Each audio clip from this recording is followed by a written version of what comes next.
Alrighty. Welcome to the regular trustee meeting of Monday, May 11th, 2020 at 5:07 p.m. We would like to stand for the Pledge of Allegiance, please.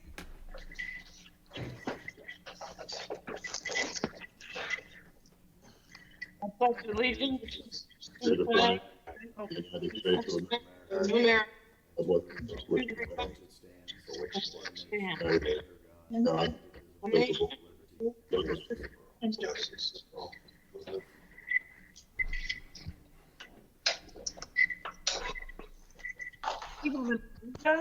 For May 11th, are there any changes or corrections?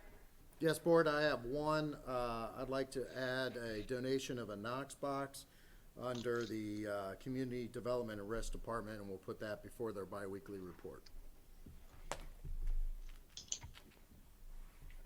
Okay. Anything else? Any other additions or corrections? Hearing none, I need a motion, please.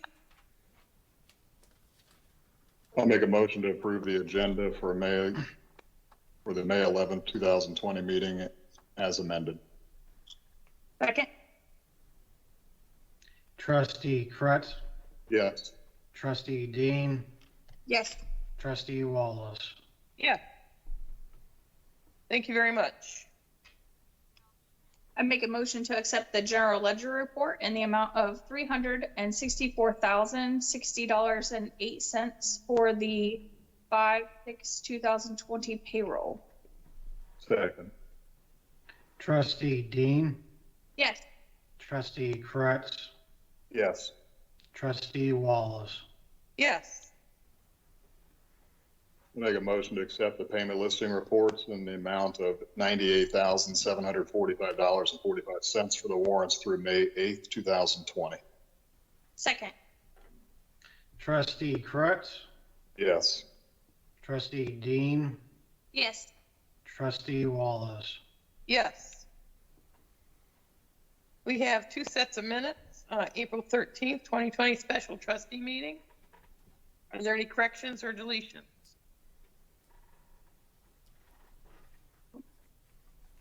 Hearing none? I move to make a motion to accept the minutes for the April 3rd special trustee meeting. You mean April 13th? Yes, April 13th, 2020 special trustee meeting. Thank you. Second. Trustee Dean, Yes.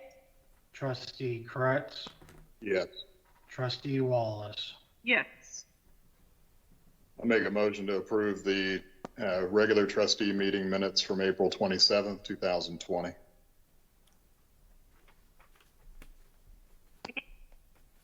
Trustee Kretz, Yes. Trustee Dean, Yes.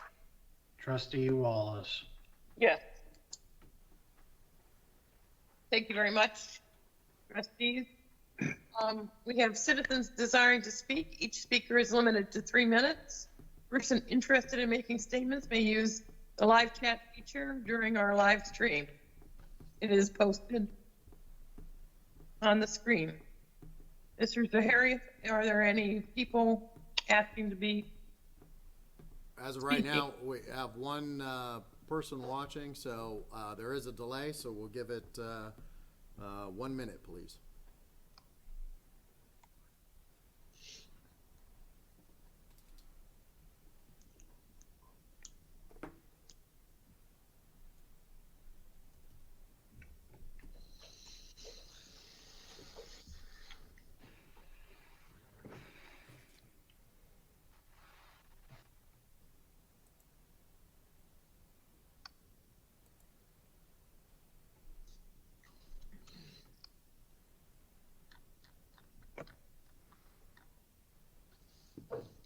Okay, Board, you can move on. All right, thank you. Any old business to talk about? Hearing none. Any new business? All right. I'll let the administrator talk. Thank you, Board. Unfortunately, this is familiar to the Board of Township Trustees. On page 22 of your packet is the Ohio EMA and FEMA agreement for public assistance. This is very similar paperwork excuse me, that we filled out for the tornado. This paperwork is similar, but is related to the pandemic, and it has the similar paperwork. And as a public assistance through FEMA, which is managed through Ohio EMA, you do have to give me the authorization to sign all agreements and everything else, and send a letter to Ohio EMA as well. And this will allow us to fulfill any grants related or reimbursements related to the pandemic. There is a motion on page 34, followed by a draft letter that I'll grab a signature from. Are there any questions? I had no questions. Thank you for preparing all the documents.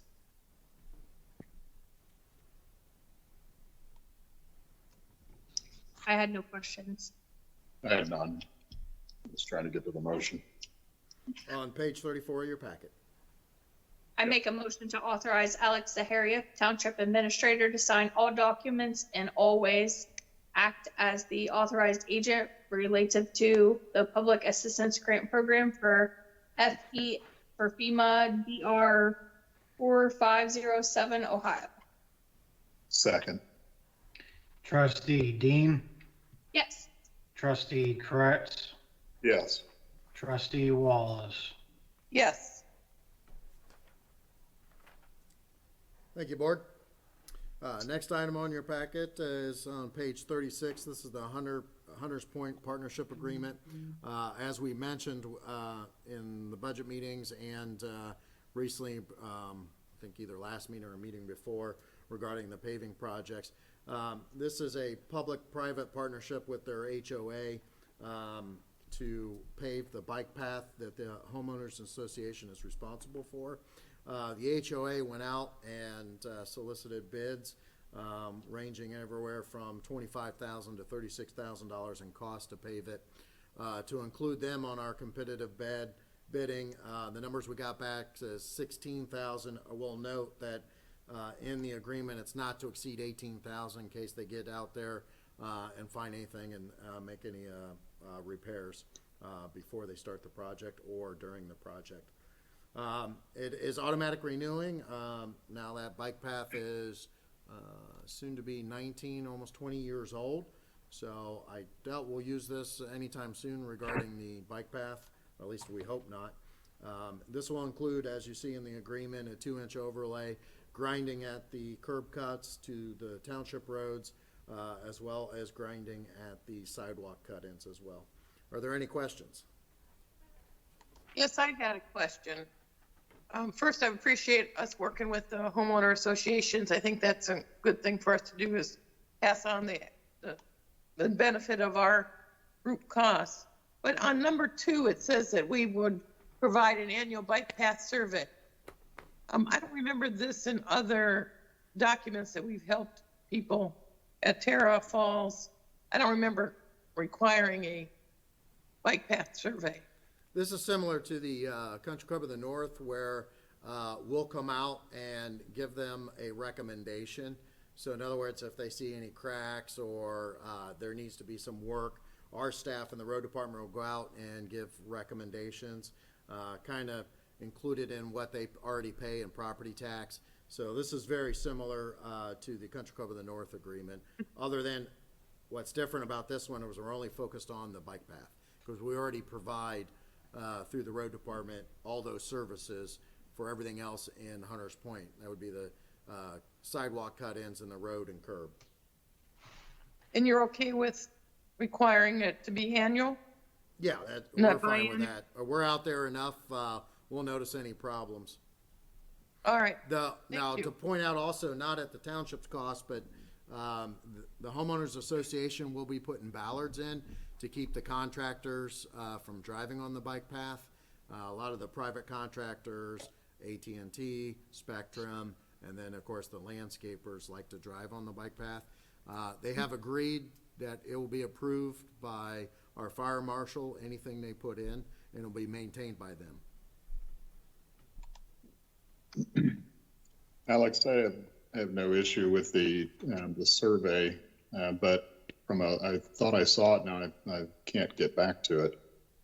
Do they release and do they indemnify and hold us harmless in the event that we survey it and say that there's no issue and then someone gets hurt? No, nor do we have that in the other agreement, because we would be telling them, hey, you need to do this, and then they would have to get a contractor to do it. We're not doing the work at that point. No, that's not my question. My question is if we tell them that there's no work required, and then in between the time that we tell them that and the following survey, there's a crack and somebody hits that crack and gets hurt. Is there anything indemnifying and holding us harmless for that survey?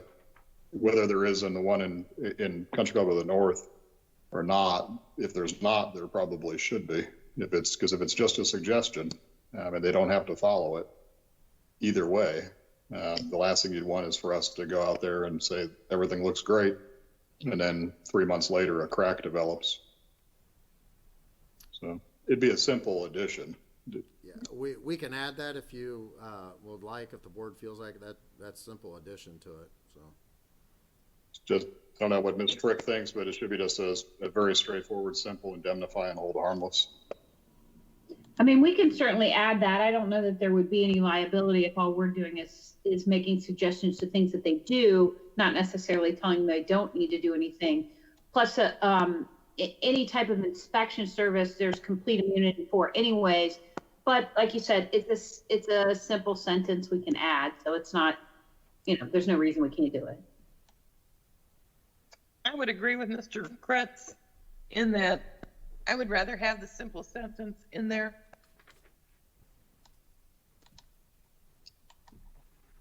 That's fine. We'll add that. So really the motion should just say as amended. Okay. And then I'd suggest that whenever we renew one of these, we address that for other agreements in the future.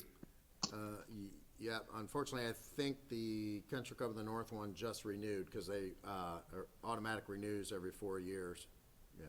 Yeah, and that's fine. So just put it on our particular file. So Sure. I'll make a motion to approve the Hunters Point Partnership Agreement as amended and authorize the Township Administrator to sign for the board. Second? Trustee Kretz, Yes. Trustee Dean, Yes. Trustee Wallace. Yes. Thank you, board. 2 weeks in a row, or 2 meetings in a row, we have another agreement with the city of Beavercreek. This starts on page 39. This is related to the traffic light that's installed and operating at Factory, Yellowbrook, and the new Shakertown alignment. Staff has reviewed this. Legal has reviewed it. We have no issue with it. I'm here to answer any questions. If not, there is a motion on page 41. I have no questions. I have no questions. I had a question. No. Out of curiosity, so if the city is going to maintain it, city's going to operate it, the city's going to provide the electrical power, why is it a 4-year agreement? Why can't it be in perpetuity or a 10-year agreement? Well, actually, it was a 1-year agreement, and I recommended it be very similar to all the other agreements that we have with the city of Beavercreek. That it's a 4-year with an automatic renewal and the out clauses that we have with all the other agreements we have with them. Who would take care of it if they chose not to renew it? Well, half the intersection is ours, so arguably they could say the township's responsible for half of it. And then determine what's, or we Right. pay 50-50, or, this side's on the township, this side's on the city, so. But that would require a mutual agreement. You couldn't. Correct. We would have to modify this agreement if that's the way they were going. They're taking on all the responsibility and liability of the light, which. Which was fine. I didn't know why we couldn't do a longer term, rather than tie it to the cycle of elections. But Yeah. Has this gone through councils? Have they voted on? I don't know if it's on tonight's agenda. It may be on tonight's agenda, so it's very similar. That's what I proposed back to them, was to keep it the same we have with the rest of the agreements. Okay. That was just my logic. So. If it's already on their agenda, then I wouldn't change it, but I don't know that for sure, but I know that we were okay with it, and the city was okay with the change that I recommended back to them.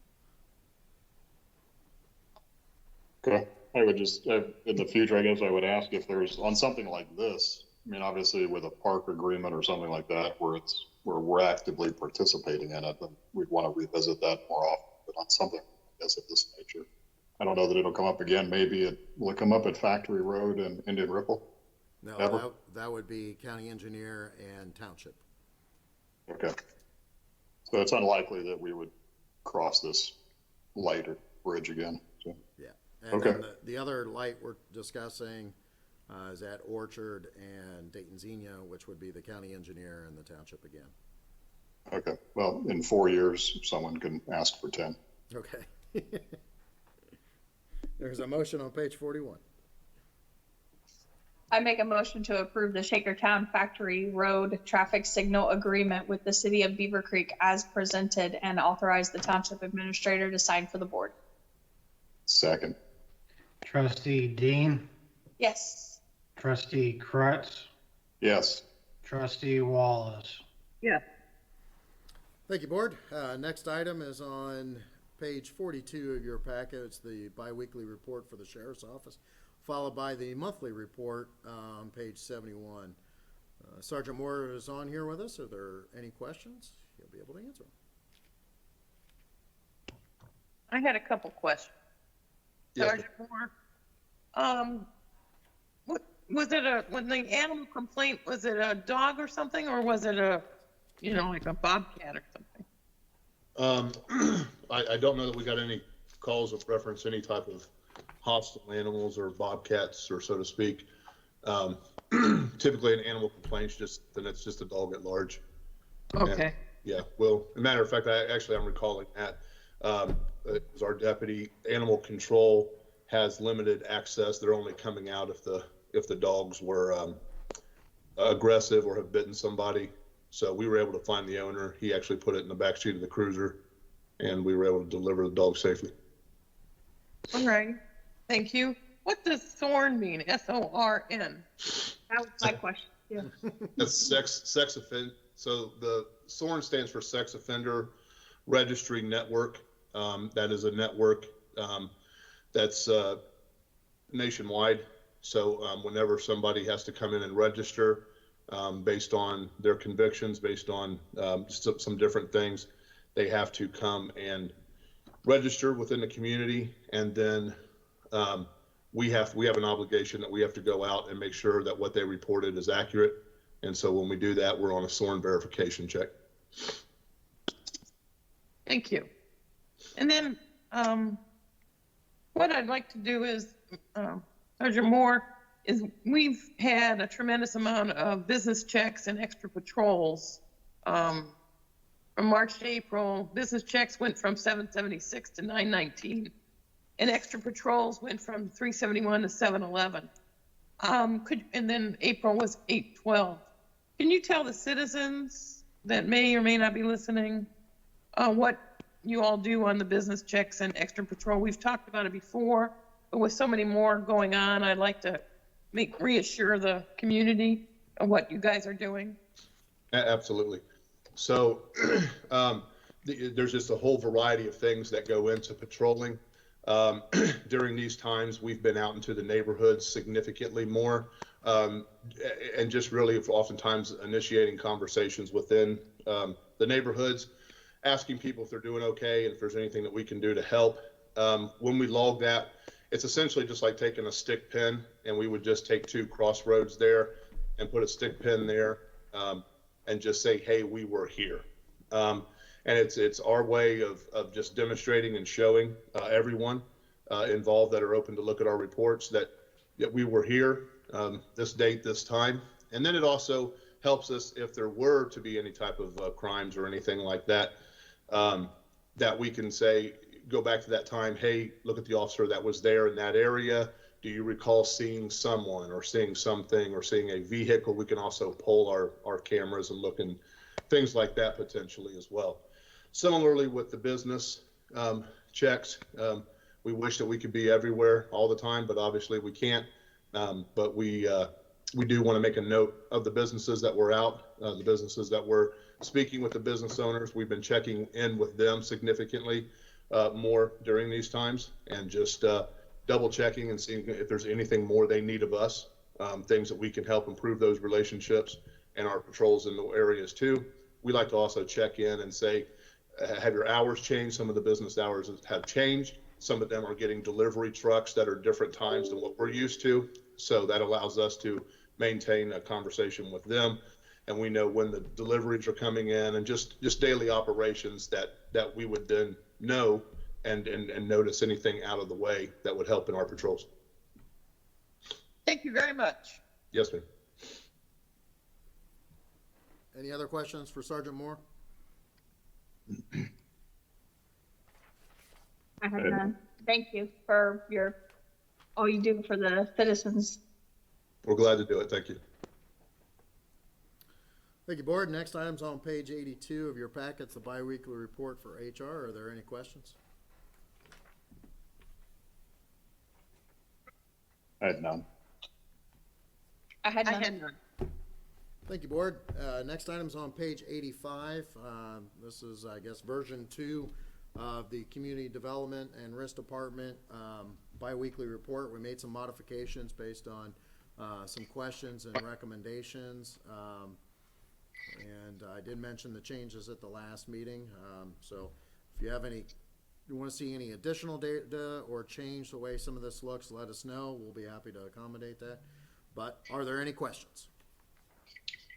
Hey, Alex, we have the Donation. Yeah. I'm looking at my packet. Any questions on the biweekly, and we'll go back to donations. No, I had no Good. question. I had just a couple. And it's related to the biweekly, but also with this department. Has there been any discussion as far as with the county, with delaying? I know Montgomery County is going to delay their triennial or whatever, however many year they do their revaluation, their assessment. So has Greene County mentioned anything with that as far as a delay in their valuation? No, we haven't received anything. I know they're complete. They were supposed to give us what the percentage increases potentially could be. That would most likely would affect inside millage, but no, we haven't received anything official. The last thing I received from the county auditor and the budget commission was what I shared 2 meetings ago regarding the loss of revenue for the different funds, from property tax to gas tax to local government funds. Okay. And then do we have a status update on Maxwell Place? What's going on with that development? The last time we spoke with them in a conference call, they were waiting on their engineer to submit everything to the county. And so is there any indication or so as far from an emergency access standpoint, I can't remember, that's a one road all the way into a cul-de-sac, or is there going to be a second entrance? I'm getting to a Woodridge 3 question as far as starting a road before lots are. There are 2 emergency accesses already planned in that development. One is already there, is the emergency access for Country Club in the North, and that already would connect in phase 1. Okay. Phase 2 was approved emergency access as a part of the original approval process in the I believe either late 80s, early 90s of Country Club in the North. So phase 2, where the 42 homes on the south side of Country Club in the North, there is another emergency access. It's already there. It's just open space right now. Until they make that connection. So there will be. It does not rely on Valley Bell then? No. In fact, those properties will face the new road. Their backyards would be Valley Bell.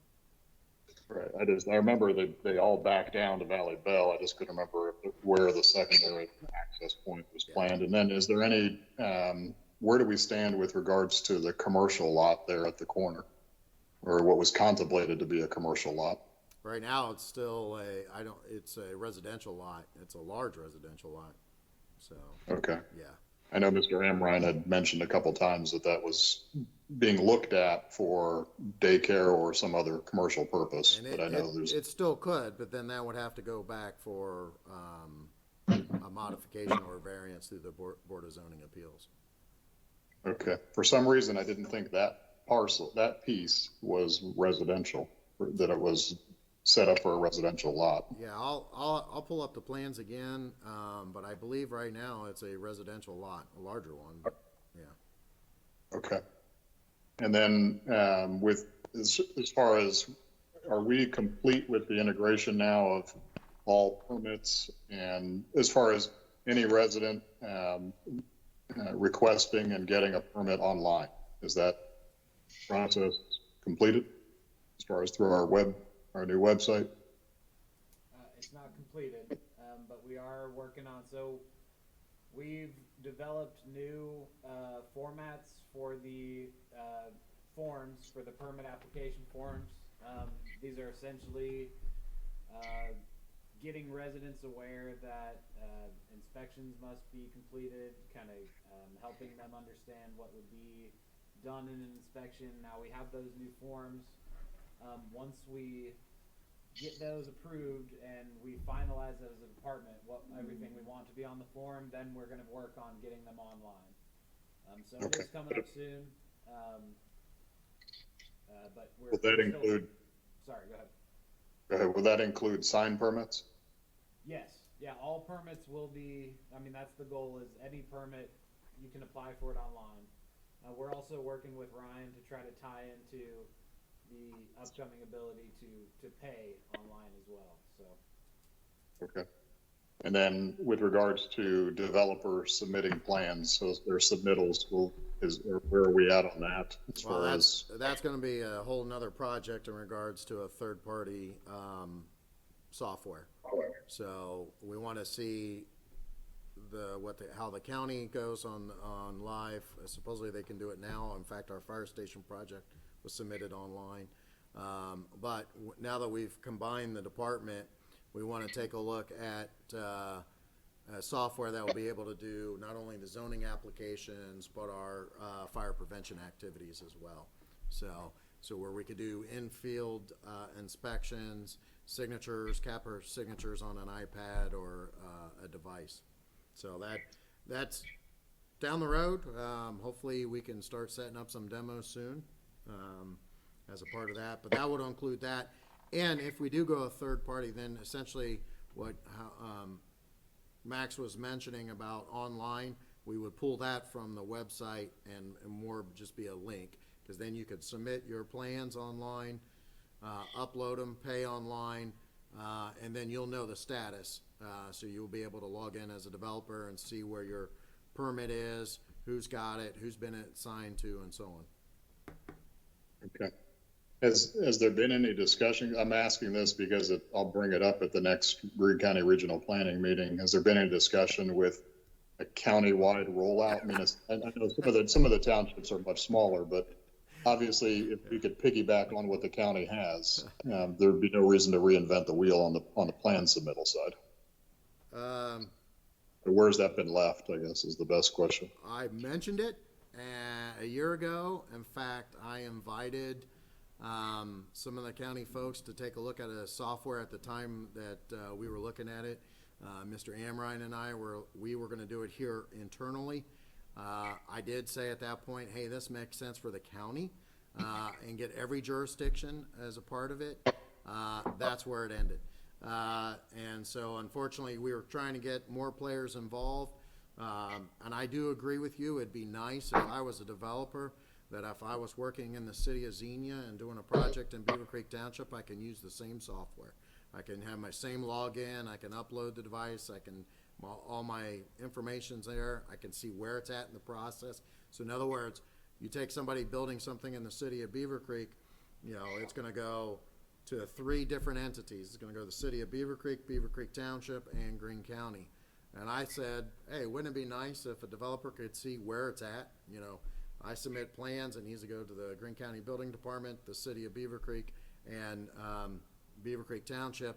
I can log in and see, it's been approved by the township, but it's still being waiting for approval by another entity. So, yes, I've thought that was a great idea. I proposed it. In fact, staff and I proposed it. It kind of didn't really go anywhere. So that's why I instructed staff this year when we created the new department is it's time we start looking at software again.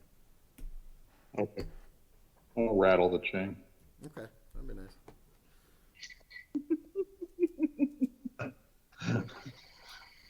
Okay, board, I apologize. I did skip over the donation. I'll share my screen here with you guys. So you can see it. Also sent it out before the meeting as well. And I'll turn it over to Mr. Grosjean to explain what we're talking about here.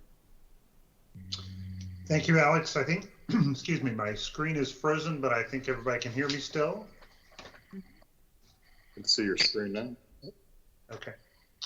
So, if you recall, a number of years ago, we received a FEMA grant, fire prevention and safety grant for 50 residential Knox boxes.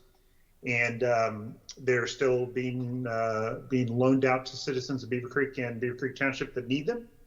And just recently, we currently had 2 that were donated to the department.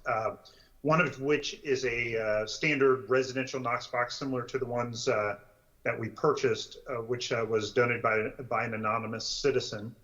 No longer needed to use it. And actually, that was keyed to Huber Heights, but we have since rekeyed it to our keys, our Beavercreek Township keys. And then the other Knox box is called a home box. And I wish my video was working because I'd show you the actual product. Maybe I can get it to work here real quick again. But that home box is slightly smaller. It costs a little less. But these 2 donations were made to the department. They're going to be put into inventory. You can see the home box.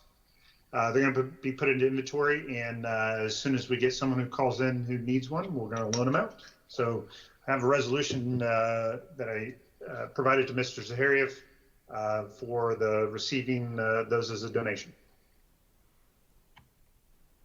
Board, and you can just pass the resolution as presented.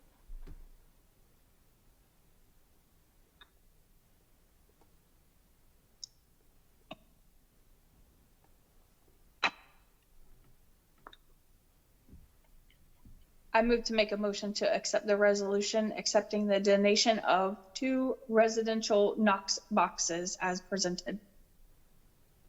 Second. Trustee Dean, Yeah. Trustee Kretz, Yes.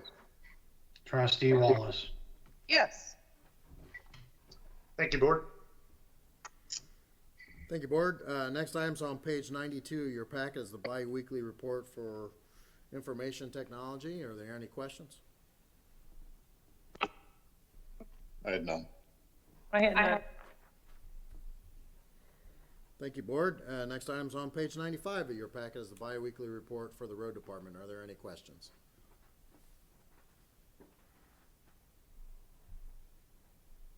I have none. I had none. I had just a couple with regards to the timeline on the enterprise fleet management program on the replacement vehicles. Do they give us? I know they're under a production shutdown that's supposed to turn back on shortly. Have they given any update as far as when that'll occur? And did we lock in a price? Are we selling our vehicles back through enterprise? Are we trading them in, or are we selling them on surplus?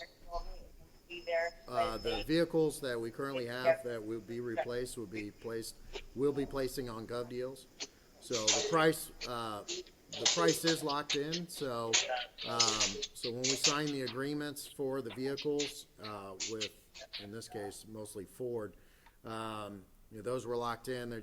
We're in production. So yes, Mr. Kratz, I did see that all the plants in the United States are going to Next week, all the parts plants will be manufacturing to get the lines back up and running at the, for the major plants. So, we do have our annual meeting already set for July, so, as soon as we know anything, we still have a major purchase related to that.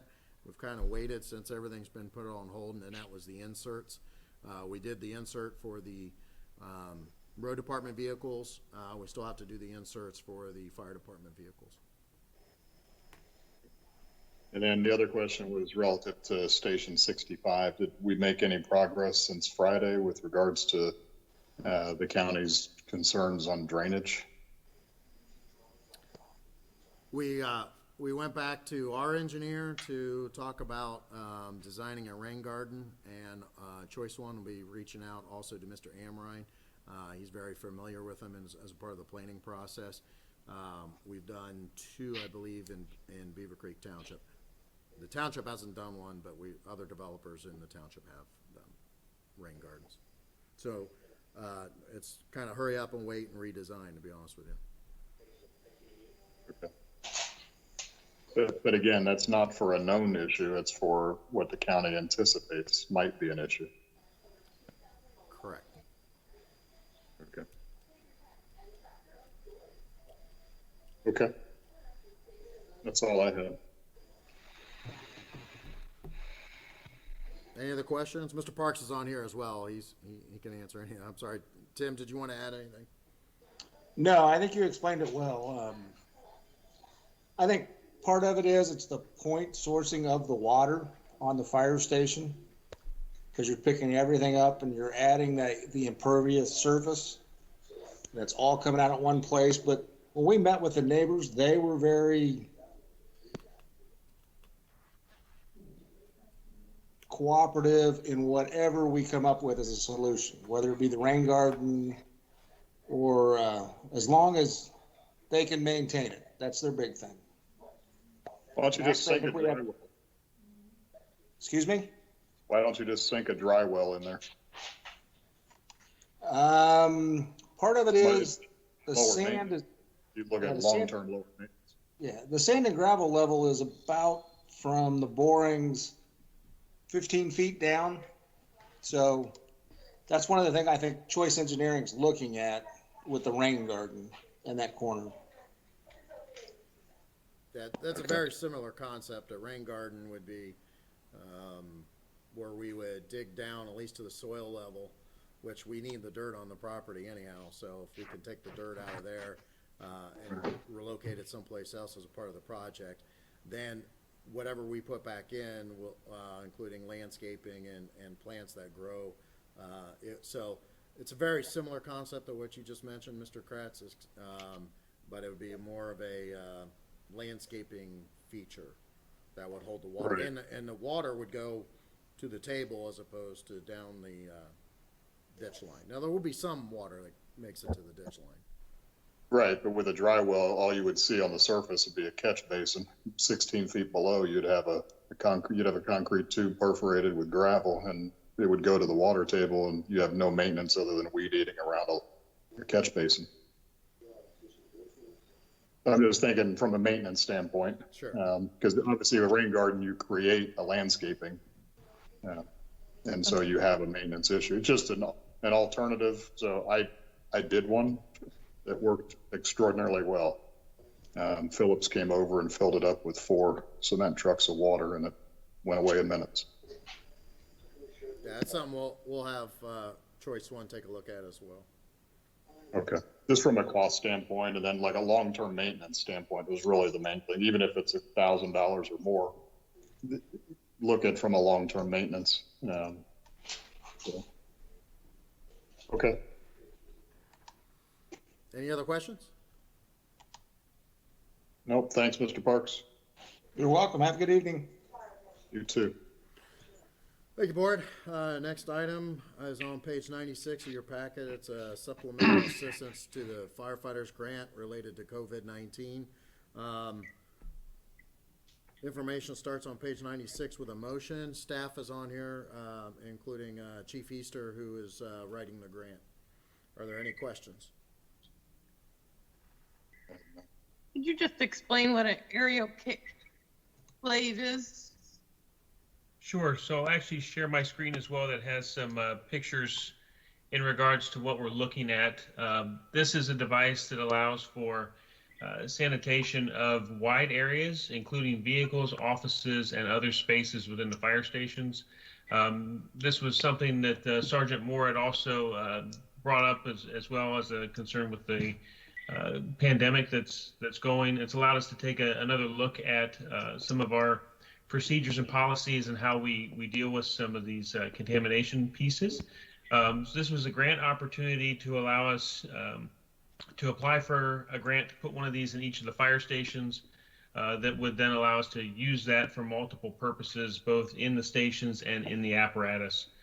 So this is a sanitizing device that we would then have to provide the fluid for to run it, and basically it allows us to spray it on surfaces or connect to a vehicle port and allow us to use it inside of a vehicle, as well as set it inside a room and close the room off and let it run its course to kill anything with inside the room. Great, thank you very much, it helps. Any other questions on the proposed grant? And we can go with the motion. I'll make a motion to approve the fire department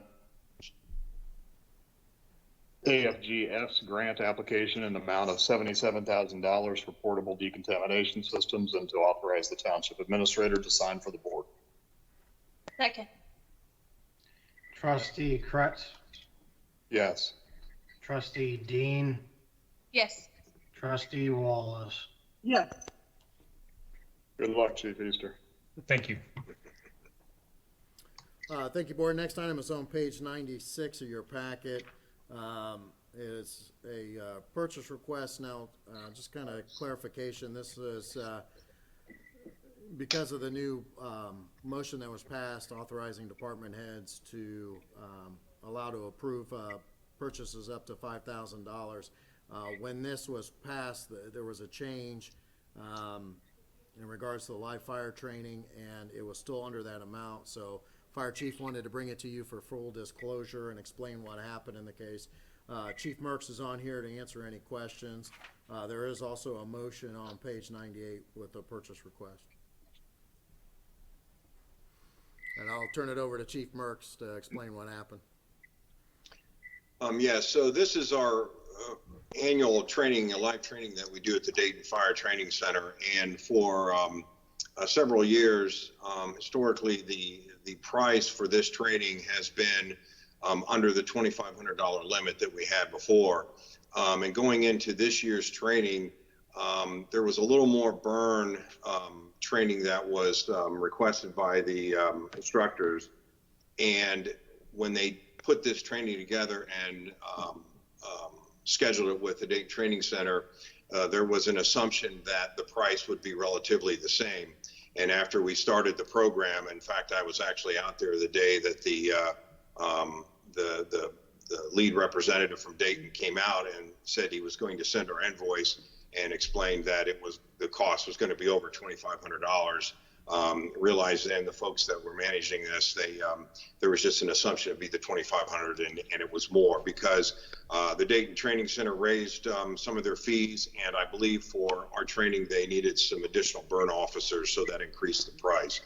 So it was something missed, but we wanted to bring it back to you. Obviously, it's under the $5,000 threshold, but this was invoiced prior to that, so we wanted to bring it to your attention and request approval for that. It is very valuable training. It's probably some of the most valuable fire training that we do every year.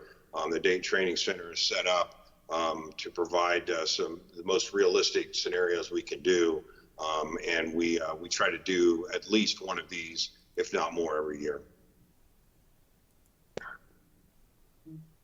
Thank you, Chief Merckx, for being so transparent and bringing it to our attention. The City of Dayton does have financial issues also, so that could be another reason. But I do appreciate you bringing it forward to us. Are there any other questions from trustees? Chief, did the city, as based on your comments, they did not give us a quote prior to the training? Or any, did they give it any indication it would be similar to the previous year's cost? No, I don't believe they did, and it probably was shared on our end. We've got some really great people working in our training division, and it's new personnel, and they assumed, and I don't think that they thought enough to maybe ask that question. But as far as I know, the Dayton Training Center did not give us a quote or any indication that was going to be more. Okay, that's all. I was just purely seeking if they had given us an indication of price and then changed that later, or if they had not, and it was based on past practice, you know, it was a budget for a reason, so we know for next year. Yes, definitely. Okay. Thank you. I make a motion to approve the purchase request 07242 to the city of Dayton for live burn safety services in the amount of $3,450 and to authorize the township administrator to sign. Second, with discussion, to clarify, this is not an additional $3,450 over the $2,500. It's a total of $3,450, correct? That's correct. That is correct. It's a total. Okay. It's not $5,950. Correct. Nope. It is not. Okay. Second. Trustee Dean, Yeah. trustee Kretz, Yes. trustee Wallace. Yeah. Thank you, board. Next item is on page 98, which is the COVID-19 impact on the fire department and to the entire jurisdiction, followed by the biweekly report on page 100. Chief Merckx is here to answer any questions. I will point out that the COVID-19 has had a significant impact on call volume. As of right now, we are 14% less than we were compared to this time last year, which, as discussed last meeting, this also has a financial impact on the department because this is, we do have EMS billing revenue as well. Chief's here to answer any questions. Yes. I appreciate the detail. I really had no questions based on what you provided. So I guess I would point out, and at least in my opinion, that while we've had a decrease in revenue, but we don't necessarily have a decrease on the expense side because our payroll is static, whether we have high volume or low volume. And our operating expense of the facilities, the only area that might be different would be on fuel and some maintenance and repair of the vehicles. But otherwise, I would assume that operating is fairly flat line, regardless of the 14% dip. Revenue would take the hit. That is correct. Yeah, not a correct assumption. Just for citizens to understand. So when citizens, I mean, we obviously just recently passed a fire levy, and so now if there's any perception that we're saving money because of this, we're actually not. We're spending roughly the same because payroll hasn't changed, minimum staffing requirements don't change, operating expenses for the buildings don't really change. It's just fuel, and that's even that savings is then offset by reduced billing. So. One thing to note is that we, from what I understand, we did get approximately $41,000 from the CARES Act to offset some EMS billing loss. So there is a little bit there, but you are correct. Our costs are the same. Well, Thank you, Mr. Pratt. And hopefully we don't need it for COVID reasons. So, but thank you. Yes, you're welcome. Thank you, board. That's all I have. I would like to address Mr. Chief Merckx in that in the Dayton or the Xenia Gazette, it stated that Wright-Patterson was approved for a new fire station. And so if we could reach out as neighbors and maybe provide any information about what we've gone through on the fire stations, that would be a nice gesture, I think, from the township's support. And maybe when Alex is in his Wright-Patton meetings, we can reach out and let them know that we'd be happy to provide information of things that do not work and things that work, because they haven't built a fire station for many years. And so we have the data and information that you've done such a great job of putting together for our new fire station and the past ones that we've built. So I'd like to reach out if we can with staff to do that. Sure. We have a real good working relationship with Right Pat. A great relationship. They enjoy working with us, and I'd be more than happy to do that. Thank you. Okay. Our legal advisor, any comments? No, nothing at this time. Our fiscal officer, Mr. Rushing. Thank you, board. Couple items just to bring to the board's attention on a couple points of progress since last meeting. I did have a conference call with BHM Group. As you may recall, BHM is the independent public accounting firm that does the statutory audits for Beavercreek Township. I made contact with them to facilitate the moving forward of our financial audit for fiscal years 2018 and 2019. BHM will be drafting engagement letters to myself to facilitate that discussion. These engagement letters will be encompassing of areas that the board has brought up in the past, as well as been brought to my attention to be able to be addressed. I do want to bring to the board's attention, once we do have the engagement letters received, I actually had communication with BHM Group today as well. Hopefully by this week, we'll have those engagement letters, and then we can schedule a pre-conference meeting with the board, as well as the audit team that will be auditing the township. I know the administrator will be coordinating that with you all to find a amenable time so we can meet and have that pre-conference so we understand what's going to be engaged in our next audit. In addition to that, I know the administrator may have reached out to Trustee Kretz, but I am requesting an investment committee meeting, hopefully sometime this week. I believe the administrator is reaching out to another member of the committee, Mr. Henry, to see if there's a schedule. But if we can find a agreeable time this week or early next week to do a virtual meeting of the investment committee just to review the progress to date of our new depository agreement with Huntington, as well as a couple of developments in terms of our new relationship with James Investment. Do you want to give a brief report about the VIP software solutions conversion and integration as our new enterprise-wide accounting software? Ms. Schultz has been working very diligently on providing the data, as well as staff within all the departments. I do want to thank all those, especially Chief Easter and his team, and facilitating that and working with the fiscal office and providing the data to recreate some items, but also to have a more streamlined approach. The conversion, we are working towards getting all of the 2019 data uploaded. I can say roughly we're probably about 95% there.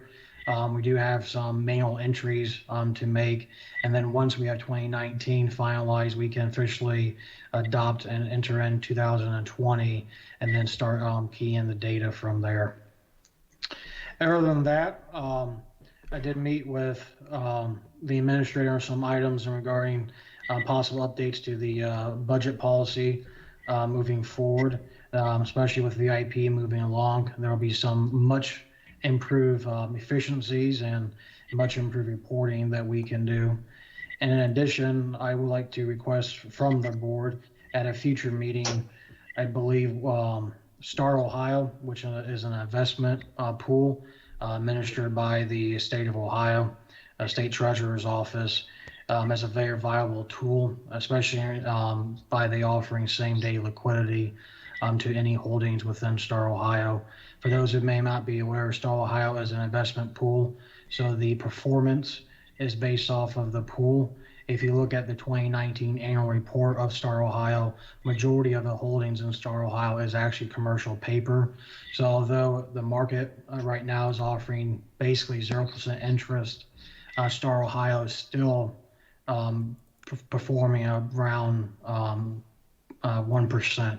And by offering same-day liquidity, it provides another additional tool for the township to have investments and holdings in there for a short period of time, let's say 2 weeks or 3 weeks between each payroll, but then also be have those funds in an interest-bearing account versus a simple checking account, which bears a very low interest rate. So I'll be working on a resolution for that to get the board's approval so we can open up an account. I did reach out to Star Ohio, and currently the township does not have any previous account with Star Ohio, so we can't open up an active account. According to their records, there was no account under Beavercreek Township. But that is my report. Happy to answer any questions that you may have. Well, Mr. Rushing, I'm happy to hear that you have a report and that you were reporting to us and keeping us transparent to what's happening in your department. Appreciate the new information. I thought that we did have something going with Star Ohio, but then that was a while ago. So thank you. Any other questions to Mr. Rushing? Nope. Moving on to our trustee meetings are starting to happen again. Most of them are through Zoom. We had our MVRPC meeting last Thursday. 54 people were in attendance, so it was a good attendance. And we approved the fiscal year budget and positions in executive board and then in the board meeting. Another tax resolution was approved for an amendment. Other than that, there was no other business, and the meeting ended fairly quickly. Any other meetings that people have been to that need to report about? Greene County Regional Planning. So we had a virtual meeting on the 28th. And so Nathaniel's Grove, Section 7 was on the agenda and it was approved. So there was some debate back and forth with just clarification with regards to developer responsibilities, but it ultimately was approved. Great. As far as the preliminary plan and the final plan that were on the agenda. So I don't know if you're going into trustee questions or if there's any other committees, Ms. Wallace. I just had. Any other committee meetings, Mr. Saharia? I'm meeting with the superintendent tomorrow via Zoom, so that'll be our first meeting. Investment Oversight Committee was, Alex said we heard back from Mr. Henry if it's this week or next week, just for planning purposes. I think we're trying for Thursday or Friday in the afternoon. Of which week? This week. Okay. All right. Thursday is wide open. Friday I have to juggle, but I'll do what I can. Okay. Any other meeting? I did have a question that I forgot to ask Sergeant Moore. You still with us? Yep, he's on here. Okay, Sergeant Moore. My question was relative to interdiction, and I tend to bring this up every year about this time, so just asking. In past years, we worked with the Sheriff's Department to put together funding for interdiction based on recent reports of the last couple of years. It sounds like that work accomplished most of the goal. And so I guess the question is there any preventive maintenance we need to do essentially in advance rather than reactively later? Is there anything we need to be doing now proactively with regards to interdiction that we need to consider funding for? So that's a great question because you're talking my language, as you know, because that's kind of my bread and butter and what I like to do. I do feel very firmly that we made a big dent, and that's reflected in the amount of overdoses and also reflected in the amount of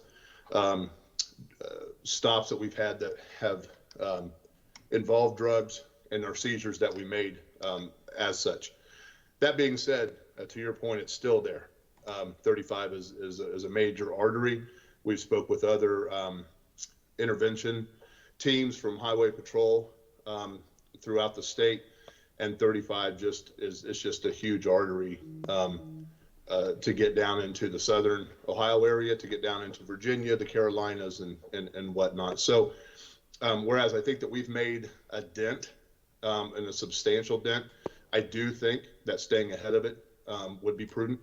And I would like to do that as well. And I know that we have, the staff is eager to do that as well too.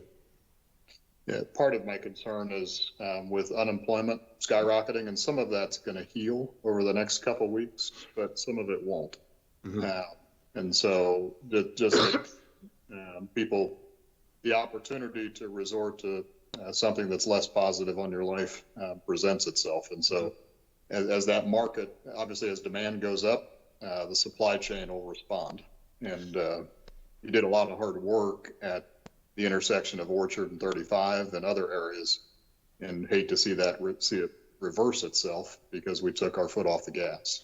So yeah, I would encourage work with the administrator, and if there's a program that you want to put together, like I said, kind of a preventive maintenance type approach. What do we need to do to keep the reminders out there that we're watching? And just to let you know that one thing that we have done, just as even a preventive maintenance on just a daily activity that we do, is that for the most part, it is fluctuating and it happens, but our resources as far as our canine units for the sheriff's office are now more readily available to us out here during what we've identified target times. And so so we still continue that pattern. It's not as intense as it is during the interdiction dates and the times, but we still continue our work out there. And it has yielded things, not on the level of what it was. Again, I think it's to the it's not on the level it was, because I think we made a big dent. And then just to address and kind of bring in what Ms. Wallace was saying earlier, the extra patrols is due to lost income and people making some decisions typically that they normally wouldn't. That kind of falls into what we've seen historically as opportunistic type crimes. So I don't know that these folks necessarily go out to do that or make their living like that, but somebody might make a bad decision due to some hardships they're incurring. And it could be opportunistic. And so that is why, Ms. Wallace, and bringing it full circle with you, Mr. Kretz, is that we're out there in the community even more with our business owners and making contacts in that regard, and just making sure some things are tightened up so we didn't see an increase of any type of the opportunistic crimes. Thank you. Sure. Thank you. Last thing is just a shout out to our community risk, but really our economic development arm in the township, but then also at the county level.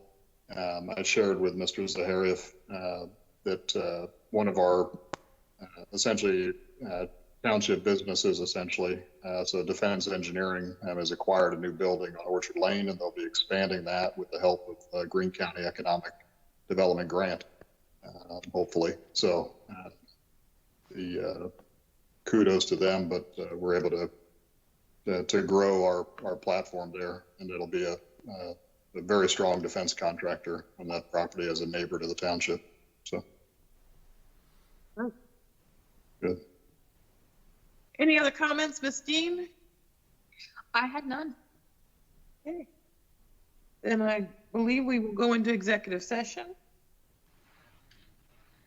We need a motion, please. I make a motion to move to executive session under Ohio Revised Code Section 121.22 G1 to consider the employment and dismissal and compensation of a public employee. Second. Trustee Dean, Yes. Trustee Kretz, Yes. Trustee Wallace. Yes.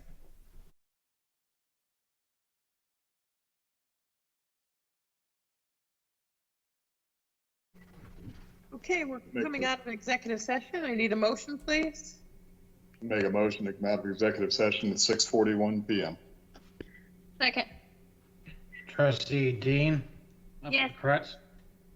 Yes. Trustee Dean? Yes. Trustee Wallace? Yes. And then just a motion to adjourn. We would make a motion to adjourn the meeting today. Second. Trustee Dean? Yes. Trustee Correct? Yes. Trustee Wallace? Yes. Thank you, board. Have a good week.